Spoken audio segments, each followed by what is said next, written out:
इधर आया योगी का आदेश, उधर शाइस्ता का भी काम हुआ तमाम। गुड्डू मुस्लिम ने शाइस्ता के साथ कर दिया खेल, हर कोई हैरान। अतीक और अशरफ को मारने वाले शूटरों ने उगला ये बड़ा राज। 2 महीने पहले बना था प्लान, पुलिस के सामने किया ऐसा खुलासा, उड़ गए होश। अतीक की मौत की गुत्थी पुलिस ने सुलझाई, किस नेता ने दी थी सुपारी, सारे राज का पर्दाफाश, योगी ने लिया बड़ा फैसला। अतीक अहमद को मौत की नींद सुलाने की प्लानिंग किसने बनाई थी, किसके इशारे पर अतीक को मारा गया, इस राज का पर्दाफाश करीब पुलिस ने कर दिया है। तीनों आरोपियों से पुलिस करीब 1 हफ्ते तक पूछताछ करती रही, जिसमें कई चौंकाने वाले खुलासे हुए हैं। सभी को यही लग रहा था कि अतीक को मरवाने के पीछे किसी बड़े नेता या फिर उसके दुश्मन का हाथ हो सकता है, लेकिन जो बात अब पूछताछ में सामने आई है उस पर कोई यकीन नहीं कर पा रहा है। आपको याद होगा कि कुछ दिनों पहले ही अतीक की पत्नी शाइस्ता परवीन का एक वीडियो सोशल मीडिया पर तेजी से वायरल हुआ था, जिसमें वो अखिलेश यादव पर कुछ आरोप लगाती सुनाई पड़ी थी। उन्होंने आरोप लगाया था कि अतीक अहमद को अखिलेश यादव की वजह से जेल जाना पड़ा। बता दें कि अतीक अहमद और असद की मौत के बाद से ही अखिलेश यादव लगातार बीजेपी सरकार पर उंगली उठा रहे थे, लेकिन अब जब ये वीडियो वायरल हुआ तो सभी के कान खड़े हो गए। हालांकि इसी बीच पुलिस पूछताछ में शूटर सनी ने कहा कि अतीक को मरवाने में किसी और का हाथ नहीं था, बल्कि वही इस पूरे खेल का मास्टरमाइंड है।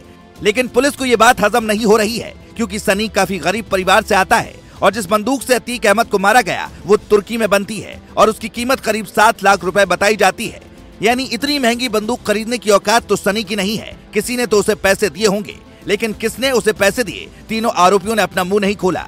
सनी ने खुद को ही जिम्मेदार बता दिया। हालांकि अब तीनों आरोपियों की रिमांड खत्म हो गई है, इसीलिए उन्हें प्रतापगढ़ की जेल में बंद कर दिया गया है। फिलहाल 5 दिन तक चली पूछताछ में भी अतीक को मारने की साजिश के तार नहीं जुड़ पाए। एसआईटी की टीम ने तीनों आरोपियों से अलग अलग तरह से राज उगलवाने की कोशिश की, लेकिन ज्यादा कामयाबी नहीं मिल पाई है।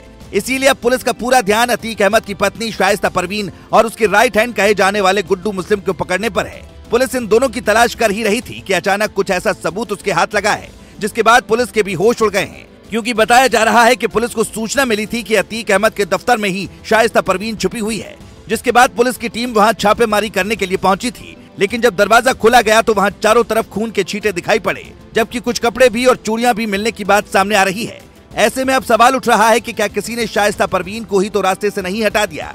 आपको बता दें कि प्रयागराज के अतीक अहमद के इस दफ्तर से एक महिला की साड़ी और कुछ अंडरगारमेंट्स मिले हैं, एक चाकू भी मिला है। सारे सबूतों को पुलिस ने तुरंत फॉरेंसिक जांच के लिए भेज दिया है, ताकि पता किया जा सके कि वहां बिखरा खून और कपड़े किसके हैं। अतीक अहमद का ये दफ्तर गढ़चकिया इलाके में है। 2020 में इस पर प्रयागराज प्राधिकरण अथॉरिटी ने बुलडोजर चलाया था, तब से ये खाली पड़ा है। लेकिन जब उमेशपाल को मौत के घाट उतारा गया था, उसके बाद पुलिस ने इसे खोला था, जहां से उसे 74 लाख रुपए कैश और 10 पिस्टल मिली थी। लेकिन तब वहां पर पुलिस को खून के छींटे दिखाई नहीं पड़े थे और न ही इस तरह का कोई कपड़ा बरामद हुआ था। इसीलिए पुलिस अब जांच में जुट गई है, ताकि जल्द से जल्द पता लगाया जा सके कि वहां पर किसे मौत के घाट उतारा गया। क्योंकि ऐसा भी हो सकता है कि असद को जब पुलिस ने ढेर किया था, तब उसके बाद किसी महिला को रंजिश में अतीक के दफ्तर में मार दिया गया हो। लेकिन सारा सच तभी सामने आ पाएगा जब फॉरेंसिक जांच के बाद रिपोर्ट आएगी। लेकिन अगर कहीं सबूतों ने ये इशारा कर दिया कि अंदर मिले खून के छींटे और साड़ी अतीक की पत्नी के हैं, तो पुलिस के लिए उमेशपाल की मौत का रहस्य सुलझा पाना करीब नामुमकिन हो जाएगा। Bureau report.